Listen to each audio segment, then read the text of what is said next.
วันนี้วลีหลักที่เราสามารถนำไปใช้ในชีวิตประจำวันเราได้นะครับอันนี้ไม่ได้มีเฉพาะอยู่ในเพลงหรือในหนังหรือในอะไรเท่านั้นนะครับอย่างเช่นคำว่าโปเป็นดาวหรือก็โปเป็นเตยดาวหมายถึงเต็มเปี่ยมไปด้วยนะครับอุทิหอนะครับตัวอย่างที่หอนะครับบอลตุบนี้โปเป็นดาวเสียวเผยหมายถึงว่าห้องนี้เต็มไปด้วยหนังสือบอลตุบนี้โปเป็นดาวเสียวเผยนะครับโอเคอีกอันนึงคือมันโดยจัดออกเสียงว่ามันโดยจัด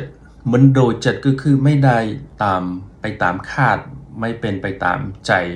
ที่เราคาดหวังไว้ตัวอย่างเอาไม่ใช่นะครับอากาศเทียดมันโดยจัดขยมซออากาศเทียดมันโดยจัดขยมซอหมายถึงอากาศมันเปลี่ยนไปเปลี่ยนมาก็คือไม่ได้ตามใจอย่างเช่นวันนี้เราซักผ้าอะไรเนี่ยแต่ฝนตกอันนี้ก็อากาศเทียดมันโดยจัดขยมซอคือไม่ได้ตามที่เราคาดคิดนะครับโอเค